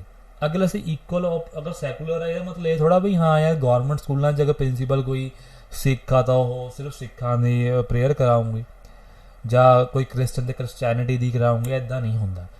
ਗੌਰਮੈਂਟ ਸਕੂਲਾਂ ਦੇ ਵਿੱਚ ਕਦੇ ਵੀ ਰਿਲੀਜਨ ਬੇਸਡ ਪ੍ਰੇਅਰ ਨਹੀਂ ਹੋ ਸਕਦੀ, ਲੇਕਿਨ ਪ੍ਰਾਈਵੇਟ ਸਕੂਲਾਂ ਦੇ ਉੱਪਰ ਇਹ ਰੂਲ ਅਪਲਾਈ ਨਹੀਂ ਹੁੰਦਾ। ਇਹ ਸਭ ਕੁਝ ਲਿਖਿਆ ਹੋਇਆ ਮੈਂ, ਠੀਕ ਹੈ। ਤੁਸੀਂ ਇਹ ਗੱਲ ਯਾਦ ਰੱਖਣੀ ਹੈ। ਦੇਖੋ ਮੈਂ ਤੁਹਾਨੂੰ ਬਹੁਤ ਡਿਟੇਲ 'ਚ ਕਰਾ ਰਿਹਾ, ਇਹਨੂੰ ਚੰਗੀ ਤਰ੍ਹਾਂ ਪੜ੍ਹਨਾ ਹੈ ਤੁਸੀਂ, ਠੀਕ ਹੈ। ਕੋਈ ਇੱਦਾਂ ਨਾ ਕਰੋ ਕਿ ਇੰਨੀ ਡਿਟੇਲ 'ਚ ਕਿੱਥੇ ਆਊਂ ਪੇਪਰ 'ਚ, ਲੇਕਿਨ ਮੈਂ ਤੁਹਾਨੂੰ ਇੰਨਾ ਕਹਿੰਦਾ ਤੁਸੀਂ ਪੋਲਿਟੀ ਇੱਕ ਵਾਰ ਕਰੋ ਯਾਰ। ਮੈਂ ਤੁਹਾਨੂੰ ਇੰਨਾ ਕਹਿੰਦਾ ਨਾਇਬ ਤਹਿਸੀਲਦਾਰ ਦੇ ਕੁਐਸਚਨ ਤੁਸੀਂ ਆਰਾਮ ਨਾਲ ਕੱਢ ਜਾਣੇ ਇਹਦੇ ਬੇਸ। ਨਾਇਬ ਤਹਿਸੀਲਦਾਰ ਵੀ ਕੁਛ ਨਹੀਂ ਹੈਗਾ ਅਗਰ ਤੁਸੀਂ ਇਹ ਕਰ ਜਾਓਗੇ। ਜਿਹਨੇ ਨਾਇਬ ਤਹਿਸੀਲਦਾਰ ਭਰਿਆ ਹੋਣਾ ਨਾ ਉਹਨੂੰ ਵੀ ਕਹਿ ਰਿਹਾ ਮੈਂ, ਠੀਕ ਹੈ। ਇੱਥੋਂ ਹੀ ਤੁਹਾਨੂੰ ਕੁਐਸਚਨ ਆਉਣੇ ਆ, ਸ਼ਰਤ ਲਾ ਲਓ ਮੇਰੇ ਨਾਲ, ਠੀਕ ਹੈ। ਇਨ ਡੈਮੋਕ੍ਰੈਟਿਕ ਸੋਸਾਇਟੀ ਕਿੱਦਾਂ ਦੀ ਹੋਊਗੀ? ਦੇਖੋ ਦੋ ਤਰ੍ਹਾਂ ਦੀ ਡੈਮੋਕ੍ਰੇਸੀ ਹੁੰਦੀ ਸਾਡੇ ਕੋਲ, ਇੱਕ ਡਾਇਰੈਕਟ, ਇੱਕ ਇਨਡਾਇਰੈਕਟ। ਸਾਡੇ ਦੇਸ਼ 'ਚ ਇਨਡਾਇਰੈਕਟ ਡੈਮੋਕ੍ਰੇਸੀ ਹੈ, ਯਾਦ ਰੱਖਣਾ। ਇਨਡਾਇਰੈਕਟ, ਡਾਇਰੈਕਟ ਡੈਮੋਕ੍ਰੇਸੀ ਕਿਆ ਹੁੰਦੀ ਹੈ? ਜਿੱਥੇ ਰੈਫਰੈਂਡਮ ਕਰ ਸਕਦੇ। ਰੈਫਰੈਂਡਮ ਮਤਲਬ ਸਾਰੇ ਸਮਝਦੇ ਹੋਣੇ ਪੰਜਾਬ 'ਚ ਤਾਂ, ਠੀਕ ਹੈ। ਇਨੀਸ਼ੀਏਟ ਕਰ ਸਕਦੇ ਬਿੱਲ, ਕੋਈ ਵੀ ਬੰਦਾ ਜਾ ਕੇ ਬਿੱਲ ਲਗਾ ਲਿਆ ਸਕਦਾ। ਇੱਦਾਂ ਥੋੜ੍ਹਾ ਵੀ ਜਾ ਕੇ ਐਮਪੀਆਂ ਨੂੰ ਹੀ ਸਿਰਫ ਉਹ ਆ। ਸਪੋਜ਼ ਕਰੋ ਅਗਰ ਡਾਇਰੈਕਟ ਡੈਮੋਕ੍ਰੇਸੀ ਇੰਡੀਆ 'ਚ ਹੁੰਦੀ ਤਾਂ ਸਾਡੇ 'ਚ ਕੋਈ ਵੀ ਉੱਠ ਕੇ ਜਾਂਦਾ ਪਾਰਲੀਮੈਂਟ, ਅਸੀਂ ਬਾਈ ਸਾਡਾ ਆਹ ਬਿੱਲ ਹੈ, ਅਸੀਂ ਆਪਣੇ ਦੇਸ਼ 'ਚ ਆਹ ਬਿੱਲ ਲਿਆਉਣਾ ਚਾਹੁੰਦੇ, ਉਹਨੂੰ ਪਾਸ ਕਰੋ, ਤਾਂ ਉਹਨੂੰ ਡਾਇਰੈਕਟ ਡੈਮੋਕ੍ਰੇਸੀ ਕਹਿੰਦੇ ਆ। ਇਹ ਪੜ੍ਹਨ ਦੀ ਤੁਹਾਨੂੰ ਲੋੜ ਨਹੀਂ ਹੈਗੀ, ਤੁਹਾਨੂੰ ਪੇਪਰ 'ਚ ਪੁੱਛਿਆ ਨਹੀਂ ਜਾਊਗਾ, ਠੀਕ ਹੈ। ਇਹ ਸਿਰਫ ਇੱਦਾਂ ਇੰਨਾ ਯਾਦ ਰੱਖਣਾ, ਸਾਡੇ ਇੰਡੀਆ 'ਚ ਇਨਡਾਇਰੈਕਟ ਡੈਮੋਕ੍ਰੇਸੀ, ਸਮਝ ਆ ਗਿਆ। ਆ ਕੁਛ ਪੜ੍ਹਨ ਦੀ ਨਹੀਂ ਲੋੜ ਹੈਗੀ ਤੁਹਾਨੂੰ, ਸਿਰਫ ਮੀਨਿੰਗ ਸਮਝਾਉਣਾ ਸੀ ਤਾਂ ਕਰਕੇ ਲਿਖਿਆ ਹੋਇਆ, ਠੀਕ ਹੈ। ਅਤੇ ਇੱਕ ਗੱਲ ਹੋਰ, ਤੁਹਾਡਾ ਉੱਪਰ ਲਿਖਿਆ ਸੀ ਨਾ ਮੈਂ ਆਹ ਵਾਲਾ ਪੋਰਸ਼ਨ, ਇੱਕ ਮਿੰਟ ਜਿਹੜਾ ਆਹ ਵਾਲਾ ਪੋਰਸ਼ਨ ਆ, ਆਹ ਵਾਲਾ ਕਿ ਆ ਕੇ ਰੀਜ਼ਨ ਆ ਕਿਉਂ, ਇਹ ਕੁਛ ਪੜ੍ਹਨ ਦੀ ਲੋੜ ਨਹੀਂ ਹੈਗੀ ਤੁਹਾਨੂੰ। ਸਿਰਫ ਮੀਨਿੰਗ, ਤਾਂ ਇੱਕ ਮੀਨਿੰਗ ਮੈਂ ਕਿਉਂ ਡਿਟੇਲ 'ਚ ਤੁਹਾਨੂੰ ਸਮਝਾ ਰਿਹਾ ਤਾਂ ਕਿ ਤੁਸੀਂ ਅਗਰ ਕੋਈ ਵੱਡਾ ਪੇਪਰ ਦੇਣਾ, ਹਾਂ ਅਗਰ ਨਾਇਬ ਤਹਿਸੀਲਦਾਰ ਦੇਣਾ ਤੁਹਾਨੂੰ ਸਾਰਾ ਕੁਛ ਪੜ੍ਹਨਾ ਪੈਣਾ। ਲੇਕਿਨ ਅਗਰ ਪੰਜਾਬ ਪੁਲਿਸ ਦਾ ਦੇਣਾ ਤੁਹਾਨੂੰ ਇੰਨਾ ਡੀਪ ਨਹੀਂ ਆਊਗਾ, ਤੁਸੀਂ ਸਿਰਫ ਕਿਆ ਕਰਨਾ ਹੈ ਪੜ੍ਹ ਕੇ ਛੱਡ ਦੇਣਾ, ਸਿਰਫ ਫੈਕਟ ਯਾਦ ਕਰਨੇ ਉੱਪਰ ਵਾਲੇ ਜੋ ਤੁਹਾਨੂੰ ਦੱਸਿਆ ਮੈਂ। ਦੂਸਰੀ ਗੱਲ, ਅਗਰ ਤੁਸੀਂ ਡਿਟੇਲ 'ਚ ਪੜ੍ਹੋਗੇ ਤੁਹਾਨੂੰ ਲੰਬੇ ਸਮੇਂ ਲਈ ਯਾਦ ਹੋਊਗਾ, ਤੁਸੀਂ ਚੰਗੀ ਤਰ੍ਹਾਂ ਸਮਝੋਗੇ, ਰੱਟਾ ਨਹੀਂ ਹੋਊਗਾ ਯਾਰ। ਬਹੁਤ ਬੱਚੇ MCQ ਨੂੰ ਭੱਜਦੇ ਆ, MCQ ਕਰਕੇ ਕਿਆ ਫਾਇਦਾ ਯਾਰ, ਕੋਈ ਫਾਇਦਾ ਨਹੀਂ। ਇਨਡਾਇਰੈਕਟ ਡੈਮੋਕ੍ਰੇਸੀ, ਇਨਡਾਇਰੈਕਟ 'ਚ ਵੀ ਦੋ ਤਰ੍ਹਾਂ ਦੀ ਹੁੰਦੀ ਹੈ, ਇੱਕ ਪਾਰਲੀਮੈਂਟਰੀ, ਇੱਕ ਪ੍ਰੈਜ਼ੀਡੈਂਸੀ। ਸਾਡੇ देश में पार्लीमेंट्री डेमोक्रेसी है और अमेरिका 'ਚ प्रेजिडेंशियल है। याद रखना प्रेजिडेंशियल क्या होंगे कि पार्लीमेंटरी क्या पार्लीमेंट डेमोक्रेसी 'ਚ प्राइम मिनिस्टर हैड होंगे गवर्नमेंट का, ठीक है। और प्रेजिडेंशियल ਦੇ ਵਿੱਚ ਪ੍ਰੈਜ਼ੀਡੈਂਟ ਹੀ, ਹੁਣ ਟਰੰਪ ਜਿਹੜਾ ਸੀ ਉਹ ਪ੍ਰੈਜ਼ੀਡੈਂਟ ਸੀ ਨਾ, ਉਹੀ ਸਾਡੇ ਮੋਦੀ ਨੂੰ ਮਿਲਦਾ, ਉਹ ਕਿਹੜਾ ਉਹਦਾ ਕੋਈ ਪ੍ਰਾਈਮ, ਉਹਨਾਂ ਦਾ ਕਿਹੜਾ ਕੋਈ ਪ੍ਰਾਈਮ ਮਿਨਿਸਟਰ ਹੁੰਦਾ, ਕੋਈ ਪ੍ਰਾਈਮ ਮਿਨਿਸਟਰ ਨਹੀਂ ਹੈਗਾ। ਆਪਣੀ ਪਾਰਲੀਮੈਂਟਰੀ ਡੈਮੋਕ੍ਰੇਸੀ ਸਮਝ ਗਏ। याद रखना ये भी पेपर 'ਚ क्वेश्चन किਵੇਂ ਪੁੱਛਿਆ ਗਿਆ ਹੋਇਆ, ਆਪਣੇ ਦੇਸ਼ 'ਚ ਕਿਹੜੀ ਡੈਮੋਕ੍ਰੇਸੀ, ਆਪਣੇ ਦੇਸ਼ ਵਿੱਚ ਕਿਹੜੀ ਡੈਮੋਕ੍ਰੇਸੀ ਆ, ਪਾਰਲੀਮੈਂਟਰੀ। ਓਕੇ ਓਕੇ ਆ ਲਿਖਿਆ ਹੋਇਆ ਮੈਂ, India follows parliamentary form indirect democracy, ਸਮਝ ਗਏ। ਰਿਪਬਲਿਕ ਮੈਂ ਤੁਹਾਨੂੰ ਸਮਝਾਇਆ ਸੀਗਾ ਮੈਂ ਕਿ ਜਿਹੜਾ ਹੈਡ ਆਫ ਸਟੇਟ ਆ ਮਤਲਬ ਪ੍ਰੈਜ਼ੀਡੈਂਟ, ਉਹ ਇਲੈਕਟਡ ਆ, ਨਾਟ ਹੈਰੀਡੇਟਰੀ, ਠੀਕ ਹੈ। ਆ ਦੇਖੋ ਹੈਡ ਇਜ਼ ਇਲੈਕਟਡ, ਰਿਪਬਲਿਕ ਮਤਲਬ ਕੀ ਹੈ, ਇਲੈਕਟਡ ਆ, ਨਾਟ ਹੈਰੀਡੇਟਰੀ। Westing the political ਸਵਰੈਨਿਟੀ in the people ਕੋ ਸਵਰੈਨਿਟੀ, ਕਿਉਂਕਿ ਪੀਪਲ ਆਪਣੇ ਅਸੀਂ ਲੋਕਾਂ ਨੇ ਆਪਣੇ ਨੂੰ ਕੌਨਸਟੀਟਿਊਸ਼ਨ ਦਿੱਤਾ ਨਾ, ਸੋਵਰਨ ਅਸੀਂ ਹੋਏ ਨਾ। ਫਿਰ ਨਾਟ ਇਨ ਸਿੰਗਲ ਇੰਡੀਵਿਜੂਅਲ, ਇੱਕ ਬੰਦਾ ਸੋਵਰਨ ਨਹੀਂ ਹੈਗਾ, ਸਾਰੇ ਦੇ ਸਾਰੇ ਪੀਪਲ ਸੋਵਰਨ ਆ। ਕਹਿੰਦੇ in the absence of any privileged class hence all public offices are open to every citizen without any discrimination. ਹਰ ਪਬਲਿਕ ਆਫਿਸ ਹਰ ਬੰਦੇ ਲਈ ਖੁੱਲ੍ਹਾ ਹੈ ਨਾ। ਓਕੇ ਖੁੱਲ੍ਹਾ ਹੀ ਹੈ ਨਾ, ਇਹ ਥੋੜ੍ਹਾ ਵੀ ਅਸੀਂ ਉਹਨੂੰ ਨਹੀਂ ਜਾਣ ਦੇਣਾ, ਗਰੀਬ ਬੰਦੇ ਨੂੰ ਨੂੰ ਅੰਦਰ ਨਹੀਂ ਜਾਣ ਦੇਣਾ, ਇੱਦਾਂ ਕੁਛ ਨਹੀਂ ਹੈਗਾ। ਸਟੇਟ ਦੇ ਆਬਜੈਕਟਿਵ ਕੀ ਹੈ, ਤੁਸੀਂ ਸਿਰਫ ਇੰਨਾ ਯਾਦ ਰੱਖਣਾ ਕਿਆ ਆਬਜੈਕਟਿਵ ਆ। ਜਸਟਿਸ ਅਸੀਂ ਕਿੱਥੋਂ ਲਿੱਤਾ ਹੈ, ਰਸ਼ੀਅਨ ਰੈਵੋਲੂਸ਼ਨ ਦੇ ਕੁਐਸਚਨ ਪੇਪਰ 'ਚ ਆਉਂਦੇ ਆ। ਅਸੀਂ ਜਸਟਿਸ ਦਾ ਕੰਸੈਪਟ ਕਿੱਥੋਂ ਇੰਸਪਾਇਰ ਹੋ ਕੇ ਲਿੱਤਾ ਹੈ, ਰਸ਼ੀਅਨ ਰੈਵੋਲੂਸ਼ਨ ਕਦੋਂ ਹੋਇਆ ਸੀ, 1917 'ਚ। ਓਕੇ ਲਿਬਰਟੀ, ਇਕੁਐਲਿਟੀ, ਫ੍ਰੈਟਰਨਿਟੀ ਅਸੀਂ ਕਿਹੜੇ ਦੇਸ਼ ਤੋਂ ਲਿੱਤਾ ਹੈ, ਫ੍ਰੈਂਚ, ਬਹੁਤ ਵਾਰ ਕੁਐਸਚਨ ਆਇਆ ਹੈ, ਫ੍ਰੈਂਚ ਰੈਵੋਲੂਸ਼ਨ ਤੋਂ ਲਿੱਤਾ ਹੈ। ਲਿਬਰਟੀ ਕਿਹੜੀ ਹੋਵੇ, ਕੁਆਲੀਫਾਈਡ ਲਿਬਰਟੀ ਹੋਵੇ, ਨਾਟ ਐਬਸੋਲੂਟ। ਐਬਸੋਲੂਟ ਤੁਹਾਨੂੰ ਦੱਸਿਆ ਸੀਗਾ, ਲਿਬਰਟੀ ਮਤਲਬ ਇਹ ਨਹੀਂ ਹੈਗਾ ਤੁਸੀਂ ਆਪਣੇ ਦੇਸ਼ ਬਾਰੇ ਗਲਤ ਮਤ ਬੋਲੋਗੇ ਤਾਂ ਤੁਹਾਨੂੰ ਬਖਸ਼ ਦਿੱਤਾ ਜਾਊਗਾ, ਤੁਹਾਨੂੰ ਚੱਕ ਕੇ ਅੰਦਰ ਕੀਤਾ ਜਾਊਗਾ ਫਿਰ, ਕਿਉਂਕਿ ਉਹਦੇ ਕੁਆਲੀਫਾਈਡ ਲਿਬਰਟੀ ਹੈ, ਰੂਲ ਦੇ ਵਿੱਚ ਹੋਣੀ ਚਾਹੀਦੀ, ਰੂਲ ਦੇ ਵਿੱਚ। ਐਬਸੋਲੂਟ ਮਤਲਬ ਪੂਰੀ ਨਹੀਂ ਆਜ਼ਾਦੀ ਨਹੀਂ ਹੈਗੀ, ਤੁਸੀਂ ਚੱਕ ਕੇ ਕੁਛ ਵੀ ਬੋਲ ਦੂੰਗਾ ਆਪਣੇ ਦੇਸ਼ ਬਾਰੇ। ਕਿਸੇ ਹੋਰ ਦੇਸ਼ ਦੀ ਸਪੋਰਟ ਕਰਨਾ, ਆਪਣੇ ਦੇਸ਼ ਨੂੰ ਗਲਤ ਕਹਿਣਾ, ਇਹ ਬਹੁਤ ਹੀ ਜ਼ਿਆਦਾ ਗਲਤ ਗੱਲ ਹੁੰਦੀ ਹੈ, ਇਹ ਗੱਲ ਯਾਦ ਰੱਖਣੀ ਹੈ। ਗੌਰਮੈਂਟ ਮਾੜੀ ਹੋ ਸਕਦੀ ਕਿਸੇ ਦੇਸ਼ ਦੀ, ਆਪਣੇ ਦੇਸ਼ ਨੂੰ ਆਪਣਾ ਦੇਸ਼ ਮਾੜਾ ਨਹੀਂ ਹੋ ਸਕਦਾ। ਸਮਝ ਗਏ ਕਿ ਨਹੀਂ ਸਮਝ ਗਏ। ਆਪਣੇ ਦੇਸ਼ ਦੇ ਖਿਲਾਫ ਬੋਲਣਾ ਸਭ ਤੋਂ ਬੜੀ ਗਲਤੀ ਹੁੰਦੀ ਹੈ, ਠੀਕ ਹੈ। ਆਪਣੀ ਗੌਰਮੈਂਟ ਨੂੰ ਬਦਲੋ ਯਾਰ, ਸਾਡੇ ਹੱਥ ਮੈਂ, ਲੇਕਿਨ ਅਸੀਂ ਆਪਣੇ ਦੇਸ਼ ਨੂੰ ਗਲਤ ਨਹੀਂ ਕਹਿ ਸਕਦੇ ਕਦੇ ਵੀ। ਇਹ ਗੱਲ ਹਮੇਸ਼ਾ ਯਾਦ ਰੱਖਣੀ ਹੈ, ਦੇਸ਼ ਪਹਿਲਾਂ ਹੁੰਦਾ। ਸਾਡੇ ਗੁਰੂਆਂ ਨੇ ਵੀ ਇਸ ਦੇਸ਼ ਦੇ ਲਈ ਕੁਰਬਾਨੀਆਂ ਦਿੱਤੀਆਂ, ਠੀਕ ਹੈ। ਉਸ ਵੇਲੇ ਵੀ ਮੁਗਲ ਸੀਗੇ, ਮੁਸਲਮਾਨ ਸੀਗੇ, ਜੋ ਮੁਗਲ ਲੋਕ ਸੀਗੇ है ना, वो बहुत ही ज़्यादा अत्याचार कर, उस समय के लोग बहुत अत्याचार कर रहे थे कि उस समय साढ़े देश में अपने गलत कह रहे थे, अपने देश में नहीं समा लड़े, उन्होंने लड़ के अपने देश में बचाया आज, ठीक है। सो गौरमेंट आप चेंज कर सकते हैं। चलो सिविक इक्वैलिटी किहड़ी हुंदी, equality before law, article number 14 च लिखा, सो डायरैक्ट याद कर लेना। Prohibition of discrimination on the ground of religion, caste, sex और प्लेस ऑफ बर्थ। ना तो डिस्क्रिमिनेशन हुंदा भेदभाव, ठीक है, ना तो भेदभाव होवे रिलीजन बेस दे, बई सिख ईसाई मैं अंदर नहीं बढ़न देना उन्होंने, ना रेस मतलब कलर, बई काला चिट्टा, कास्ट जात पात, सैक्स मुंडा कुड़ी या male female, place of birth भी वो उत्थे जम्मिया कश्मीर जम्मिया मैं पंजाब में बढ़न देना, इदा अपन कर नहीं सकते। आर्टिकल नंबर 15 च लिखा हुआ। ਓਪਰਚੁਨਿਟੀ ਸਭ ਨੂੰ ਬਰਾਬਰ ਮਿਲਣੀ ਚਾਹੀਦੀ ਪਬਲਿਕ ਇੰਪਲੋਇਮੈਂਟ ਦੇ ਵਿੱਚ। ਮਤਲਬ ਅੱਜ ਜੇ ਪਟਵਾਰੀ ਦਾ ਐਗਜ਼ਾਮ ਨਿਕਲਦਾ ਤਾਂ ਸਭ ਭਰ ਰਹੇ ਆ ਨਾ, ਕੋਈ ਇੱਦਾਂ ਤਾਂ ਨਹੀਂ ਹੈਗਾ ਵੀ ਹਾਂ ਵੀ ਮੁਸਲਿਮ ਨੂੰ ਨਹੀਂ ਭਰਨ ਦੇਣਾ, ਸਿੱਖ ਨੂੰ ਨਹੀਂ ਭਰਨ ਦੇਣਾ, ਸਿਰਫ ਹੋਰ ਕਾਸਟ 'ਚ ਭਰੋਂਗੇ ਜਾਂ ਕਾਸਟ ਸਿਸਟਮ ਦੇ ਵਿੱਚ, ਹੈ ਨਾ, ਇੱਦਾਂ ਕੁਛ ਨਹੀਂ ਹੈਗਾ। ਅਨਟੱਚੇਬਿਲਟੀ ਇਹ ਸਭ ਤੋਂ ਪਾਵਰਫੁਲ ਆਰਟੀਕਲ ਆ, ਸਭ ਤੋਂ ਮੇਰਾ ਫੇਵਰੇਟ ਆ, ਕਿਉਂਕਿ ਅਨਟੱਚੇਬਿਲਟੀ ਇਸ 'ਚ ਅਬੋਲਿਸ਼ ਕੀਤੀ ਸੀਗੀ। ਅਨਟੱਚੇਬਿਲਟੀ ਬਹੁਤ ਹੀ ਭੈੜਾ ਸੀਗਾ। ਅਨਟੱਚੇਬਿਲਟੀ ਪਤਾ ਕਿਆ ਹੁੰਦੀ ਉਸ ਸਮੇਂ, ਪੁਰਾਣੇ ਸਮੇਂ ਦੇ ਵਿੱਚ ਜਿਹਨੂੰ ਛੂਤ ਕਹਿੰਦੇ, ਛੂਤ ਹੈ ਨਾ, ਛੂਤ ਦੇ ਪੀਪਲ ਜਿਹੜੇ ਹੁੰਦੇ ਸੀ, ਨੀਵੀਂ ਜਾਤ ਤੋਂ ਵੀ ਗਿਰੇ ਹੋਏ ਇਨਸਾਨਾਂ ਨੂੰ ਅਨਟੱਚੇਬਿਲਟੀ ਕਹਿੰਦੇ ਸੀ। जे ठीक है। और उस समय बहुत ही ज़्यादा डिस्क्रिमिनेशन ਹੁੰਦਾ ਸੀਗਾ। ਇਹ ਸਿਰਫ ਸਾਡੇ ਮਹਾਨ ਜੋ ਹੋਇਆ BR ਅੰਬੇਦਕਰ ਸਾਹਿਬ ਉਹਨਾਂ ਕਰਕੇ ਹੀ ਅੱਜ ਅਨਟੱਚੇਬਿਲਿਟੀ ਅਬੋਲਿਸ਼ ਆ ਜੋ ਅਸੀਂ ਲਿਖੀ ਵੀ। ਅੱਜ ਜੇ ਕਿਸੇ ਨੂੰ ਕੋਈ ਭੇਦਭਾਵ ਕਰਦਾ, ਅਨਟੱਚੇਬਿਲਿਟੀ ਸ਼ੋਅ ਕਰਦਾ, ਇੰਨਾ ਪਾਵਰਫੁਲ ਐਕਟ ਆ ਨਾ, ਬੇਲ ਵੀ 'ਚ ਪੋਸੀਬਲ ਨਹੀਂ ਹੈਗੀ। ਬੇਲ ਨॉन ਅਵੇਲੇਬਲ ਹੈ, 2 ਸਾਲ ਦੀ ਸਜ਼ਾ ਪੱਕੀ ਹੈ ਇਹ 'ਚ ਪਰਮਾਨੈਂਟ। ਠੀਕ ਹੈ। अब मैं ਤੁਹਾਨੂੰ डिटेल च पढ़ाऊँगा की ਤੁਹਾਨੂੰ मैं चंगी तरह कर दूँगा। ठीक है। अबॉलिशन ऑफ टाइटल 18 ये सारी टाइटल मतलब होंगे कि अगर थानू कह लो पद्म भूषण मिलता जब भारत रत्न मिलता, सिर्फ नाम और ये नहीं लगा सकते भारत रत्न फलाना सिंह, भारत रत्न फलाना कुमार, किसी का नाम कुछ भी आ गया वो नहीं लिख सकते। टाइटल ਨੂੰ अबॉलिश किया होया। हाँ लेकिन अकैडमिक टाइटल तुसीं रख सकते, जिवें इंजीनियर तुसीं हो गए ना, इंजीनियर एंड ए फलाना सिंह ये तुसीं लिख सकते, लेकिन जिहड़े साडे गौरमेंट दिंदी आ वो नहीं दे। हाँ इस फॉरन भी हुंदा, जो फॉरन तो कोई अवार्ड मिलता है ना, तुसीं वो भी टाइटल अपने नाम मूहरे नहीं लगा सकते। ठीक है। आ गया समझ। हुण सचिन तेंदुलकर आ वो अपने मूहरे क्रिकेटर का लगा सकता है, क्रिकेटर सचिन तेंदुलकर, लेकिन पद्म विभूषण मिले वो थोड़ा लगा सकता, पद्म विभूषण सचिन तेंदुलकर इदा नहीं लगा सकता। ठीक है।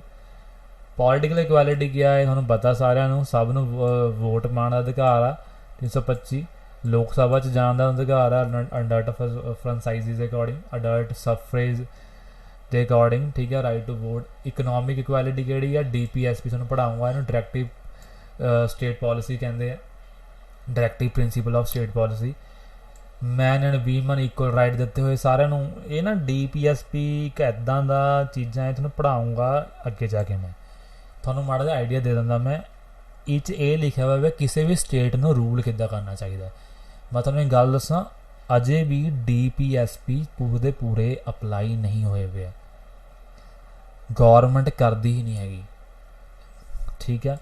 ये करने चाहिए आ। तुसीं तुहानूं जो पढ़ाऊँगा तुसीं कहोगे ये जे रूल यार। ठीक है। कि इन्हें तो पढ़े होने हैं। चलो अमेंडेबिलिटी देखो, एक क्वेश्चन पेपर जाना होंगे, क्या प्रीएम्बल भी अमेंड किया? अमेंडेबिलिटी मतलब क्या होंगे हुण पहला ये समझो। हुण रिजर्वेशन जो वधदी है ना, हुण मैं तुहानूं दसदा, हुण जिवें GST आया सी फॉर एग्जाम्पल, GST जो लाया पिया ना देश विच, पहला तो कॉन्स्टिट्यूशन च नहीं लिखिया सी ना। जिमें कि असी पिछे प्रीएम्बल 3-4 वर्ड पाए सी, किहड़े सोशलिस्ट, सैकुलर एंड इंटीग्रिटी, ये अखर असी पाए, उन्होंने कॉन्स्टिट्यूशन अमेंड करके असी उहदे विच लिखते। अमेंड मतलब होंदा लिखता। ठीक है। सॉरी। ठीक है। उस लिखता। एवें ही प्रीएम्बल नूं उस समय कीता सी ना, है ना, उस समय कीता सी ना 1976 से। क्यों अमेंड कीता, किवें अमेंड किया, ये असीं हुण पढ़ना है। किहड़ा केस सीगा जिस सारे सानूं ये करना पै गया। ठीक है। पेपर च क्वेश्चन आना हुंदा कि प्रीएम्बल हुण तक कितनी बार अमेंड हो चुकिया, तो आंसर हैगा एक बार ही अमेंड होया हुण तक, मुड़ के कदे अमेंड नहीं होया। ठीक है। हुण पढ़दे आपां, कहंदे क्वेश्चन अमेंड जिहड़ा प्रीएम्बल आ वो 300, देखो कोई भी आर्टिकल नंबर 368 लिखा हुआ, मैं तुहानूं अगे ही पढ़ाऊँगा, वैसे हुणे समझ लो। कोई भी कॉन्स्टिट्यूशन असीं कोई नवीं चीज़ लिखनी हुंदी है ना, तो अमेंड करने वास्ते हमेशा आर्टिकल नंबर 368 नूं यूज़ करते हैं, 368 ये तुसीं याद करना। ठीक है। तो फस्ट टाइम हिस्टोरीकल केस होया सी, इहनूं बोलदे केशवानंद भारती केस, बहुत ही इंपॉर्टेंट केस यार। ये मैं अगर मैं कहांगा ना भी सब तो बैस्ट क्वेश्चन किहड़ा प्रीएम्बल जो आंदा है, जो कि 1000 पेपरां में देखिया, वो केशवानंद भारती का पूछा ना। मैं पूरी स्टोरी दसदा। देखो आ सारा कुछ लिखा, मैं एक बार स्टोरी तुहानूं दसदा। होया क्या सीगा कि कोई बंदा ना गया सुप्रीम कोर्ट च, उन्हें ना वो बंदा बेरूबेरी केस होया, बंदा नाम बेरूबेरी सीगा। ठीक है। उस की होया कि उन्हें ना 1960 च गया कोर्ट, उन्हें यह कहा कि यार क्या प्रीएम्बल पार्ट है कॉन्स्टिट्यूशन का, ये क्वेश्चन सी क्या। तो उस समय सुप्रीम कोर्ट ने जजमेंट दी, 1960 की गल करदा, बेरूबेरी केस है लिखा हुआ, देखो मैं बेरूबेरी केस है देखो। ठीक है। 1960 च गया, ਉਹਨੇ ਪੁੱਛਿਆ ਕਿ ਕਿਆ ਪਾਰਟ ਹੈਗਾ ਕੌਂਸਟੀਟਿਊਸ਼ਨ ਦਾ, ਤਾਂ ਉਸ ਸਮੇਂ ਸੁਪਰੀਮ ਕੋਰਟ ਨੇ ਜਜਮੈਂਟ ਦਿੱਤੀ ਕਿ ਨਹੀਂ, ਕੌਂਸਟੀਟਿਊਸ਼ਨ ਪਾਰਟ ਨਹੀਂ ਹੈਗਾ। ਔਰ ਮੈਂ ਅੰਡਰਲਾਈਨ ਕੀਤਾ ਵਾ, ਦੇਖੋ ਪਾर्ट नहीं हैगा, ठीक है। लेकिन 1973 च की होया कि केशवानंद नाम का बंदा गया, उसने केस किया।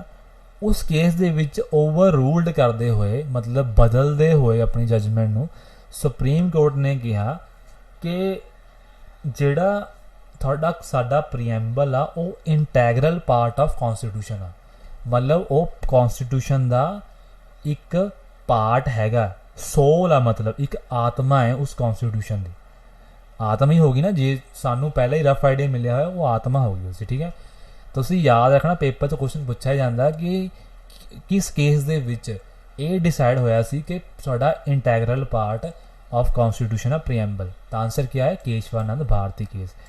बहुत ही इंपॉर्टेंट आ, तुहानू ईयर नहीं कोई पूछूंगा, लेकिन तुसीं फिर भी याद कर लेना 1973, ठीक है। ये सारा कुछ मैं बोलिया तुहानू उही उरे लिखिया होया, तुसीं इहनूं पढ़ लेना, ठीक है। ये स्लाइड बहुत ही इंपॉर्टेंट है, दोनों स्लाइड नीचे वालियां तो याद रखना। हुण लास्ट जो साडा रह गया होया आप हुण देखो, आ लास्ट रह गया साडा, ठीक है। असीं इहनूं पढ़दे आ, देखो सॉरी एक मिनट, देखो उरे व्यूज़ आ गए। देखो ये चीज़ें कोई नहीं पढ़ाना हुंदा, मैं पढ़ा रहा।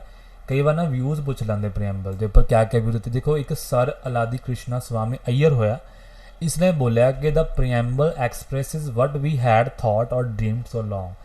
कहते प्रीएम्बल वो चीज़ सानू दस रहा है, वो चीज़ शो कर रहा जो असी लंबे समय तो सोची है, जो साडे उस समय लीडर्स होए जिन्होंने कॉन्स्टिट्यूशन बनाया है, भावें वो बी आर अम्बेडकर साहब होए या भावें जवाहरलाल नेहरू कोई भी होया, वो सीगे जो उन्होंने लंबे ड्रीम नाल होया है। देखो फ्रेंच रेवोल्यूशन होया, रशियन रेवोल्यूशन होया, लंबा ड्रीम हो गया ना, ओके। के.एम. मुंशी ने क्या किया, ये बहुत बार पूछा गया होया, preamble is a horoscope of sovereign democratic Republic. देखो तुहानू क्वेश्चन ऐदा ना होंदा, स्टेटमेंट लिखी होंदी है, पूछा जाता होंदा ये किने कहा, ऐदा पूछा जाता बई ये किने कहा, तो के.एम. मुंशी जी ने कहा। एर्नस्ट बाकर ने क्या किया, प्रीएम्बल इज ए की नोट ऑफ कॉन्स्टिट्यूशन। हैदितुल्ला ने क्या कहा होया, फॉर्मर प्रेजिडेंट चीफ जस्टिस। याद रखना लिखा होया मैं, ये साडा चीफ जस्टिस होया and farmer president. Preamble resembles, और क्या लिखा हुआ इन्होंने जो बोलिया लिखा हुआ, देखो resembles the declaration of the independence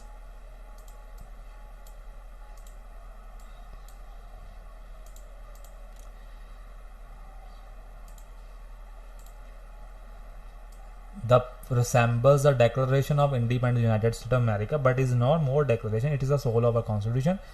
इन्होंने ने कहा कि साडा जिहड़ा प्रीएम्बल आ ਉਹ यूनाइटेड स्टेट अमेरिका ਦੇ ਵਾਂ ਇੱਕ ਡੈਕਲੇਰੇਸ਼ਨ ਹੈ ਇੰਡੀਪੈਂਡੈਂਸ ਦਾ, ਕਿ ਅਸੀਂ ਇੱਕ ਇੰਡੀਪੈਂਡੈਂਟ ਲੋਕ ਨੇ। ਜਿਵੇਂ ਤੁਹਾਨੂੰ ਪਹਿਲੇ ਵੀ ਕਿਹਾ ਕਿ ਅਸੀਂ ਅਮਰੀਕਾ ਤੋਂ ਲਿੱਤਾ ਹੈ ਨਾ, ਇਹ ਜਿਵੇਂ ਅਮਰੀਕਾ ਆਜ਼ਾਦ ਆ, ਅਸੀਂ ਵੀ ਆਜ਼ਾਦ ਆ, ਹੈ ਨਾ।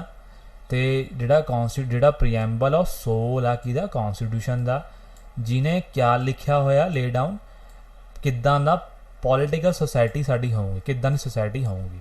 It contain solemn resolve which is nothing but revolution can handle. समझ आ गया, तुसी गल सारी पढ़ लेनी है, अज लई इन्ना बहुत आ। ये प्रीएम्बल का पूरा पार्ट सी, बहुत ही डिटेल च मैं तुहानूं दस्सिया। यार तुहानूं ये तो वधिया कंटेंट किते मिलना नहीं हैगा। मैं तुहानूं बार बार कह रहा कि तुहानूं पहला थ्योरी ते फोकस करना चाहिए, फिर ही तुसी अगे चलो, ठीक है। अज प्रीएम्बल अपना खत्म हुंदा ते कल आपां अगला चैप्टर करांगे, ते रोज़ रोज़ मैं यूनिट्स पांदा रहूँगा, तुसी बस अपना पढ़ते जाना चंगी तरह। नोट्स थानू मैं अगर तुम देखो, अगर तुम मैं कहोगे मैं ताही नोट्स थानू दूँगा, तुम मैं कोई कमेंट करके दसदा ही नहीं पहली गल, ठीक है। सो अज लई अपना बहुत है, आपां हुण कल मिलते हैं, ठीक है, नवीं सीरीज़ लेके। तो मैं कोशिश कर रहा, मैं रीजनिंग भी थानू स्टार्ट करा दा, तो मैथ थानू स्टार्ट है और थानू प्रीएम्बल भी मैं स्टार्ट किया होया, ठीक है। सो ठीक है, थैंक यू फॉर वॉचिंग, और सबसक्राइब तो लाइक शेयर जरूर करो मेरे चैनल नूं, ग्रो करो इनू वध तो वध, ताकि मैं थानू करा। जिहड़े बच्चे पंजाबी च पढ़ना चाहते हैं उन्होंने वास्ते स्पैशल अनाउंसमेंट है कि मैं पंजाबी च भी करूँगा यार, पर तुसीं मैनूं दसो तो सही भी तुसीं किन्ने, अगर मैनूं पता होगा, अगर मेजोरिटी च बच्चे मेरे चैनल ते पंजाबी ते दिख रहे हैं तो मैनूं पंजाबी नोट्स बनाने कोई चक्कर नहीं है। ਔਰ ਇੰਨੇ ਵਧੀਆ ਨੋਟਸ ਤੇ ਪੰਜਾਬੀ ਤੁਹਾਨੂੰ ਮਿਲ ਜੇ ਤਾਂ ਤੁਹਾਨੂੰ ਕਿਆ ਚਾਹੀਦਾ ਹੋਵੇ। ਮੈਂ ਤੁਹਾਨੂੰ ਪੰਜਾਬੀ ਦੀ ਟਰਾਂਸਲੇਟ ਸਭ ਕੁਝ ਕਰਕੇ ਦੱਸਦਾ, ਤੁਸੀਂ ਇੱਕ ਵਾਰ ਬਾਰ-ਬਾਰ ਵੀਡੀਓਜ਼ ਦੇਖੋ, ਤੁਹਾਨੂੰ ਬਹੁਤ ਹੀ ਆਸਾਨੀ ਹੋਊਗੀ। ਇਸ ਤੋਂ ਬਾਹਰ ਨਹੀਂ ਜਾਊਂਗਾ। ਜਿਹੜੇ ਬੱਚੇ ਨੇ ਪੇਪਰ ਦਿੱਤੇ ਹੋਣਗੇ ਪਹਿਲਾਂ ਉਹ ਦੇਖਦੇ ਹੋਣੇ ਆ ਵੀ ਕਿਆ ਸਭ ਕੁਛ ਇਸ 'ਚ ਮੈਂਸ਼ਨ ਹੈ। ਤੁਹਾਨੂੰ ਲੂਸੈਂਟ ਵਗੈਰਾ ਕੁਝ ਪੜ੍ਹਨ ਦੀ ਲੋੜ ਨਹੀਂ ਹੈਗੀ। ਹਿਸਟਰੀ ਮੈਂ ਬਹੁਤ ਡਿਟੇਲ ਤੁਹਾਨੂੰ ਕਰਾਊਂਗਾ, ਪਰ ਪਹਿਲਾਂ ਮੈਂ ਤੁਹਾਨੂੰ ਪੋਲਿਟੀ ਨਿਬੇੜਦਾ। ਆਈ ਥਿੰਕ 20 ਜਾਂ 22 ਲੈਕਚਰਸ ਦੇ ਵਿੱਚ ਤੁਹਾਡੀ ਪੋਲਿਟੀ ਮੁੱਕ ਜੂਗੀ, ਫਿਰ 20 ਜਾਂ ਫਿਰ ਇੰਨੀ ਲੈਕਚਰਸ ਦੇ ਵਿੱਚ ਤੁਹਾਡੀ ਹਿਸਟਰੀ ਮੁੱਕ ਜੂਗੀ। ਠੀਕ ਹੈ, ਚਲੋ ਥੈਂਕ ਯੂ ਫॉर ਵਾਚਿੰਗ ਤੇ ਹੈਪੀ ਸਟੱਡਿੰਗ। ਆਪਣਾ ਧਿਆਨ ਰੱਖਣਾ ਚੰਗੀ ਤਰ੍ਹਾਂ। Okay, bye bye.